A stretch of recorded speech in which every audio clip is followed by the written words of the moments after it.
Hello and welcome to another Yahaha tutorial. Today I'll show you how to build and make a functional market in the game using node graphs.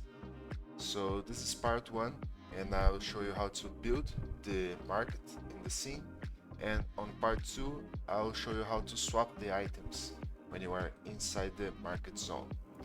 So to start building, you need these objects that I have in the scene right up here. You can ignore these materials here. These are just items that are placed here. So you will need a market object, and this has the spawnable object marker.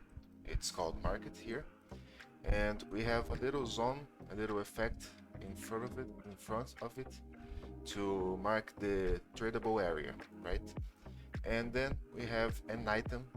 This is the item object to mark the market. So keep this in mind. We also have materials because I like to use synthesis with this.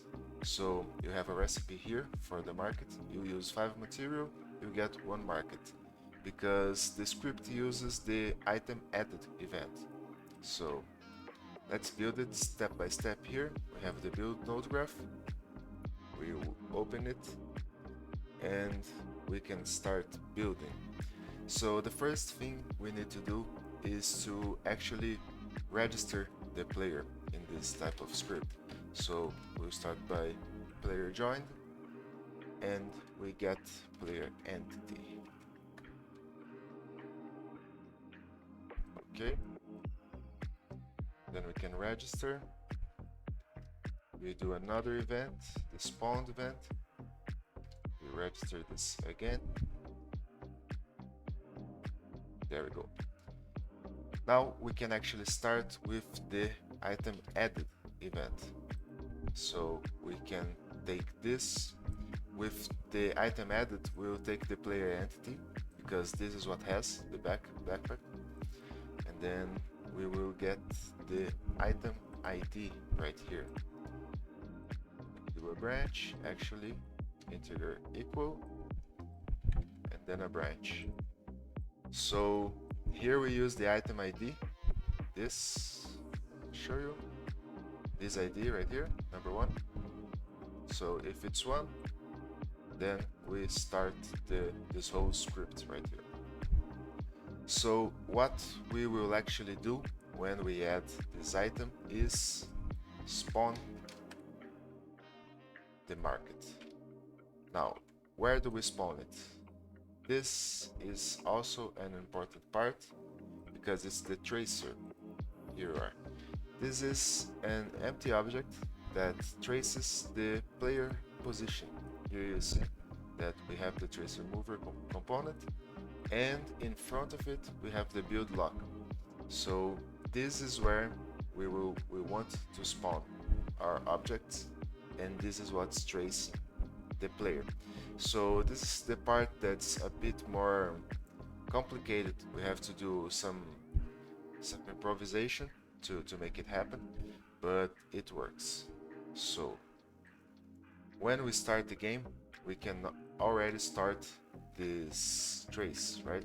So we can take the trace, actually it's here, we can start trace, and the target entity will be the player, and the entity that's tracing, it's the tracer. Now let's just put the speed to 5. Actually we can make it even bigger because our walk speed is 10, but I want to make it very snappy. So our walk speed is 5, but I want to keep it at 10 so it's faster than us. We restart after stop, and this is ready. This is already tracing our character. We will probably need a new register event after this one, but we'll get to it later. So let's get global position before we spawn, and we will get the position of the build lock, not the tracer, which is the child object here. So got it, and then we spawn it. So far we will see, if we test in the game, we will see the spawn, but let's see what happens. So it spawns and then it just stays right there, right? What we actually have to do to be able to build this in the scene is to use a variable. So we already have this variable here. We will set, you can call this anything you want, or you can call it one if you want, but I think you can't call it one actually. But when you spawn, you set building to 1, right? And then you will use this later. So we register the event. So after you spawn, you will schedule at interval, and we will make the smaller interval possible. And then we get global position. We also get global rotation, Euler. So the global position that we want to get is the build lock. Let's put it here. And we get global rotation Euler from the player. Right? Right. Yeah. So we set the rotation for the tracer.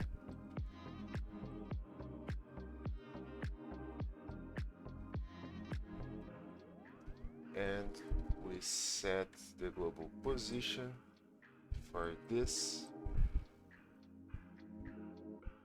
in the build lock position. There you go.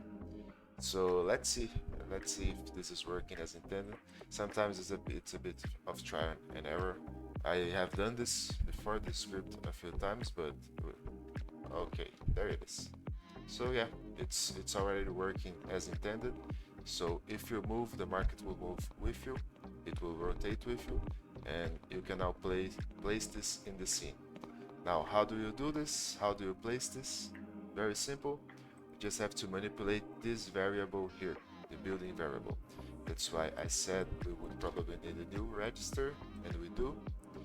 So we get the, what's the name of it? It's the key down.